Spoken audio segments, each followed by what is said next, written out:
We know that the banks are going to be working closely with the Central Bank of Nigeria. They're supposed to be they're supposed to contribute the initial funds that we used to get the machine to start this data capturing process. Will it not increase it if because it seems as if customers will not be charged for this service? Will customers be charged? Let me get that point straight first of all.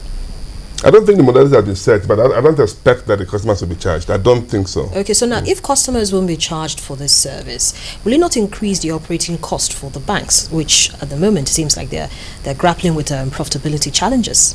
Yeah, excuse me. The cost will go up, obviously, but who is the major beneficiary of this initiative? Is the banks. So they must bear part of the cost. That is on one hand. On the other hand, let's look at the illiterate population, those who sell and buy in the market. Each time we put strategies in place, we run into problems of risk. The agency banking structure was put together by the CBN the last time during the three-tier, KYC policy formulation. There's a risk to that too, and the risk is that we're really putting money in the hands of people licensed by the regulator to play that role. It will help in the financial inclusion strategy, but this biometrics is an advanced part of it. It might even make the agency banking to be unnecessary, because people, if we can extend the biometric system on the ATM and let it also extend to the POS, these guys can actually go with their POS and with the biometric confirmation, the accounts, the monies hit the accounts almost immediately. And this also creates it also exposes the gap that the microfinance banks are supposed to have filled. They're not playing their role, and I will want the CBN to see how they can help these institutions, because they are supposed to be the ones banking the illiterate population, the market women, and those of them that have been having KYC challenges. CBN has tried, trying to simplify this KYC as much as possible, but the microfinance banks must take it from here and really focus on this segment of the market, not only with regards to giving them credit, because like he said, you can only give credit to those you know and you can identify in case there's a problem. But in terms of mobilizing money from them, encouraging them to come into the banking system, we need that. Because almost like 30-40% of adult Nigerians are not already in the financial system. So for me, the cost should not be an issue. When the program is good, people must pay for it. And I think banks paying for it. If the banks on their own elect not to pay for it, then this can be outsourced to private sector people who see opportunities in this, and they can take advantage of those opportunities. All right. Well, everybody keeps talking about how much impact, either negatively or positively, this biometric data capturing plan of the central bank is going to affect the banking industry. But let's talk about the cashless policy. How much of this is going to affect it? Well, it depends in terms of financial inclusion or in terms of what we're trying to do. And like I said, by the time you have the central database up and running across the industry, what it now means is that you can actually begin to interface each bank's, what we call the front-end processors, the FEPs that are used for ATMs and point-of-sale terminals. By the time you do that, it means that people don't have to remember their passwords or their PIN numbers or anything. If whether you're literate or not, you go in and then you use their fingerprint and transaction is concluded. So that's really another way to also look at this thing we're trying to do, because it helps with the financial inclusion big time. When they talk about the cost of the solution, we seem to forget that the advantages far outweigh that, and we're saying about, you talked about fraud management. By the time you are able to prevent these things, the amount of savings you get from it can be so huge, because when there is a unique identifier for every single bank customer, and let me just quote him, he said all the atrocities you do in every bank is reflected in one single central database, and it's accessible to every single bank, and therefore it begins to control the way we do things. Okay, so what's the financial implication for all of this, Wale? In terms of who is paying? The economy. Let's just look at the economy, because you see, when the economy is going to benefit at the end of the day. That is a fact. Signing that deal at $50 million is not a big money compared to what the benefits of this program will be. That is a fact. My challenge, and I'm sorry, maybe I'll be repeating myself here. My challenge is that on one hand, we seem to agree that it is a broad retail strategy that can bring a lot of the unbanked into the system.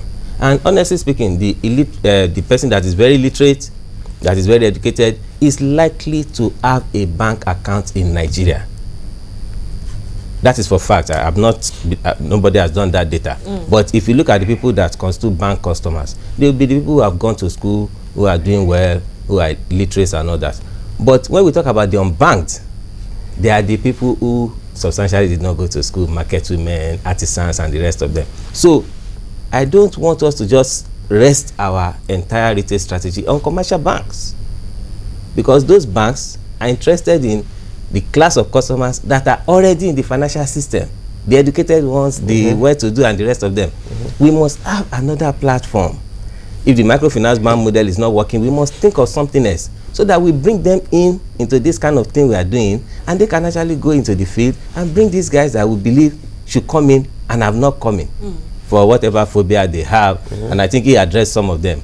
By the time they know that you won't have problem of signature irregularity, because what a customer does not want is to have money in a bank and you say he cannot get his money or he cannot pay third party.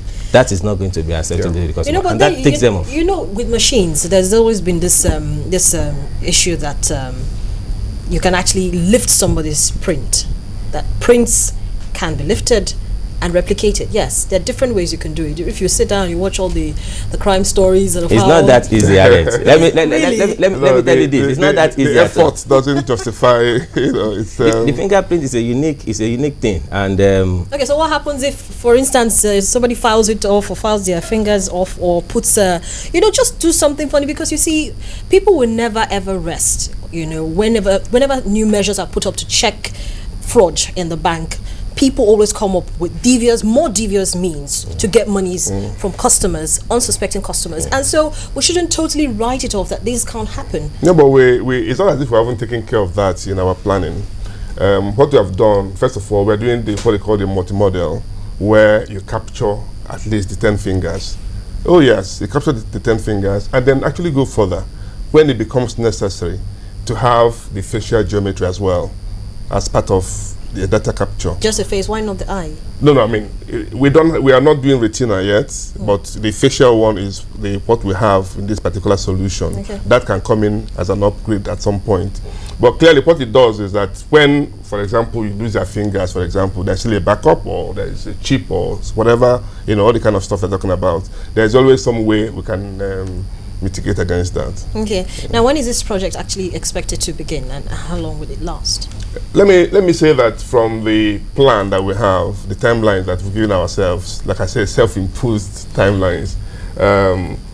In 90 days, maybe, I think the date is precisely 14th February. Okay, that's next year. Yes, we expect the pilot to kick off. And what we'll expect is that we have the installations in the bank's head offices, the CBN, and then the NIBs. Okay. And then make sure that there's an interface between the NIBs for the switching, and then also inter-switch. And then we'll have at least one branch of the bank for the kickoff. Then in the next 1 year, we should be able to go live nationwide. And this is something that is going to be going on regularly, as in it's going to be part of the banking. The process, the enrollment, the verification, the feature templates, it's all part of the whole process of capturing this data. Is very key. So how regularly will this data be reviewed and upgraded? No, it's when there's a need for an update. Because when we capture this data, and let's be clear about that, it's not just the biometric data that we're capturing. We're also capturing the demographic data of the same customer. So if there's any change at any point in time, you can walk into your bank, just like the normal, the way you update your data. You come in, you fill your form, the enroller will go ahead and then get it updated. Okay, so Wale, what's the best way to tickle the fancy of customers to, not look at this as another way of invading their privacy? What's the best awareness campaign that, either the Central Bank of Nigeria or these banks, what should they be doing to tickle the customers? I think in the first instance, we must first clear our minds that whatever system you put in place, people will try to compromise it. So that should not be an excuse not to make the move. What is important is this new initiative, will it bring more efficiency? Will it bring more safety to depositor? And will it facilitate transaction? And I think substantially it will. For the customers, they are going to spend a lot of money trying to convince them, at least those ones that are banked. But what will convince them the most is the ease of implementing the strategy, the operational dimension of it, and the risks attaching to it. No matter what you say, the day they get to the machine and there's a challenge, they can shut down their minds and say, look, just forget about this thing. I will stay with cash instead of all this experimentation. So it's important that the technology backbone is in place, is tested very well before it is deployed massively. Yes, I think that's what we should be doing. We should be doing a little test run before that time. No, but for cashless, I mean, the CBN tried in that regard. There were pilot schemes. Then they were introducing it in a piecemeal modular system. I think we can adopt the same strategy. But the strategy for the retail people must be completely different because of the platform that is lacking now, that is making us not to have a lot of adult illiterates coming to the banking hall. This will help, but it's not going to be a final solution to that. CBN must continue to think of more ways to enhance financial inclusion. Yeah, so Chidi, that's like another challenge thrown in the way of the Central Bank of Nigeria. Why don't they do a test run so that we see how effectively this is going to be, or how much the customers are going to accept this before it actually kicks off? Yeah, but that's what I just told you. Okay, the 90-day period is a test run. Yeah, that's what I said, the pilot phase. Okay, and is it going to be like what Wale just said? You know, we had initial stages, the initial states, and the rest of it, or it's just going to be? No, basically, that's exactly what I said. You have it in the head offices of all the banks, and then the CBN and the NIPS. Okay. That's the 90 days. It becomes the pilot phase, and then it goes through for about 1 year until every single customer is captured in the system. Well, I'm very sure I'm going to have you here again, Chidi, and we're going to be talking about this after the 90 days and when the plan eventually kicks off, because it sounds very interesting. Annette, are you pessimistic about this? No, I am not. I'm beginning to get worried. No, I am not. But you see, we have to realistically look at this. We know the environment that we're in, and we know that there's so much distrust for the banks. Most customers do not trust the banks for any reason. And so they're looking at this and they're wondering that, okay, fine, the banks are not going to be charging us for it. And the central bank says they're also going to be making some sort of contribution. But we remember the story on removing of charges on ATM withdrawals. We know what happened as regards that. Somehow they feel that the banks still manage to take something from their money. To the back there. Yes. So I'm very sure they're going to still be expressing such reservations. So I'm not. I'm looking at it. We're speaking for the concerned Nigerian now. You know that this charge is somehow or the other might be taken from my account, and I don't think most of them are going to find it particularly funny, especially the market women who are counting every kobo that goes into that account. But if that happens, they should escalate. Yeah, I don't think it's something for you to worry about. It's not. It won't happen, and if it does happen, like you said, we expect people to escalate it. Okay, so that means there will actually be a dedicated desk for such complaints that you can send to the central bank or the banks. Yes, that will be. Okay. Well, thank you so much, gentlemen, for speaking with me on the program today. Well, I've been speaking with Chidi Umeano, the head of shared services of the Central Bank of Nigeria, as well as Wale Oluwo, who's a financial analyst, and we've been looking at the Central Bank of Nigeria's Know Your Customer initiative, particularly the biometric data capturing plan. Well, as you know, you can go to the CBN's website. It's a public information. If you don't understand what it is that we've spoken about today very clearly, you can get that information. It's there out for the public, and it's something that is quite welcome by all concerned, and so there's really no need to fret or fear. It's just a way to ensure that your money is actually protected. Well, that's it on Business Morning for today. Thank you so much for watching. I'm Harriet Agbeni.